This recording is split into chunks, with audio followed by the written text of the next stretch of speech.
TPCC chief Mahesh Kumar Gandhi Bhavan లో మాట్లాడుతున్నారు. Live లో చూద్దాం. పరిస్థితి నిన్నగాక మొన్న రోహిత్ ఫామ్ హౌస్ లో డ్రగ్స్ దొరికినట్టు పరిస్థితి. ఈయనకు అత్యంత సన్నిహితుడు మరో ఎమ్మెల్సీ పోచంపల్లి శ్రీనివాసరెడ్డి గారి ఫామ్ హౌస్ లో కోడి పందాలు ఆడినట్టు పరిస్థితి. ఎటు పోతుంది యువరాజు గారు? ఈ రకమైనటువంటి చర్యలు ఏ రకంగా జరుగుతూ ఉన్నాయి రాష్ట్రంలో? ఏం మెసేజ్ ఇస్తూ ఉన్నారు మీరు? వీళ్ళు ఇలా పాల్గొంటూ ఉంటే ఆశ్చర్యకరం విచిత్ర పరిస్థితి ఏంటంటే ఇప్పటి వరకు బీజేపీ నాయకులు దీని మీద స్పందించకపోవడం. డ్రగ్స్ మీద ముఖ్యమంత్రి గారు ఇంత పెద్ద ఎత్తున పకడ్బందీ వ్యూహంతో డ్రగ్స్ నిర్మూలించే ప్రయత్నం ఒకవైపు జరుగుతూ ఉంటే, రోహిత్ రెడ్డి ఫామ్ హౌస్లో డ్రగ్స్తో పట్టుబడితే ఇంతవరకు కిషన్ రెడ్డి గారు స్పందించలేదు, బండి సంజయ్ గారు మాట్లాడరు, బీజేపీ అధ్యక్షుడు రామచంద్రరావు గారు మాట్లాడరు. అంతేమేంటి అసలు? ఒకనొక సందర్భంలో మాట్లాడిన రఘునందన్ రావు గారి నోరు కూడా మోయించినారు మళ్ళీ మాట్లాడకుండా. దీని అర్థం ఏంటంటే, మాకు అర్థమవుతుంది ఏంటంటే, గత సర్పంచ్ ఎన్నికల్లో కలిసి పోటీ చేశారు, పరస్పర సహకారం అందించుకున్నారు, మున్సిపల్ ఎన్నికల్లో సహకారం అందించుకున్నారు, ఆఖరికి డ్రగ్స్ వ్యవహారంలో కూడా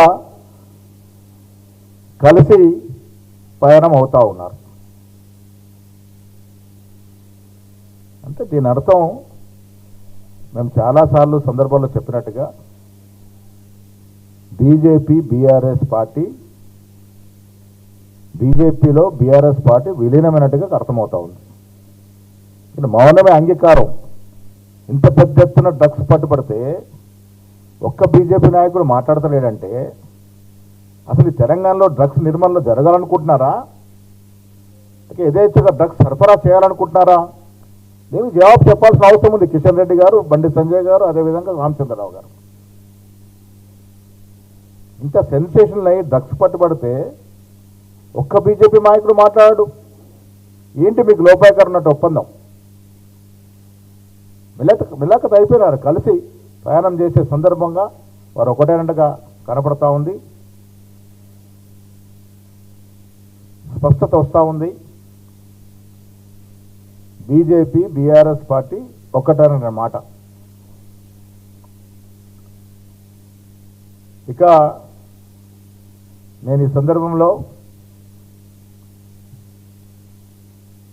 కిషన్ రెడ్డి గారికి, బండి సంజయ్ గారికి నిరంతరం కులం మతం పేరిట మాట్లాడే మీరు ఇంత తీవ్రమైనటువంటి డ్రగ్స్ సమస్య మీద బీఆర్ఎస్ నాయకులు దొరికితే, అది కూడా ఏ ఫామ్ హౌస్ 2022లో బీఆర్ఎస్ ఎమ్మెల్యేలు కొనుగోలు చేస్తున్నారు, బీజేపీ నాయకుల మీద కేసు వేసినట్టు పరిస్థితి, బీజేపీ నాయకుల్ని బిఎల్ సంతోష్ లాంటి వారి మీద కేసు చేసినటువంటి పరిస్థితి, అరెస్ట్ చేసినట్టు పరిస్థితి. అది అప్పుడే మర్చిపోయినారు. ఇవాళ అది ఊసే లేదు. ఇంత పెద్ద ఎత్తున డ్రగ్స్ పట్టుబడితే మాట్లాడే పరిస్థితే లేదు. ఒకటైనారని చెప్పడానికి ఎంతకన్నా పెద్ద నిదర్శనం లేదు. ఇక మూడో అంశం, మా మహేశ్వర్ రెడ్డి గారు ఇలా అసెంబ్లీలో బీసీల గురించి మాట్లాడుతూ ఉన్నారు. బీజేపీ నాయకులు బీసీల గురించి మాట్లాడితే హాస్యాస్పదంగా ఉంటుంది. మహేశ్వర్ రెడ్డి గారు మాట్లాడే ముందు వారికి 2-3 విషయాలు నేను గుర్తు చేస్తూ ఉన్నాను. బండారు దత్తాత్రేయ గారు తెలంగాణలో తెలియని వారుండరు. 60 ఏళ్లుగా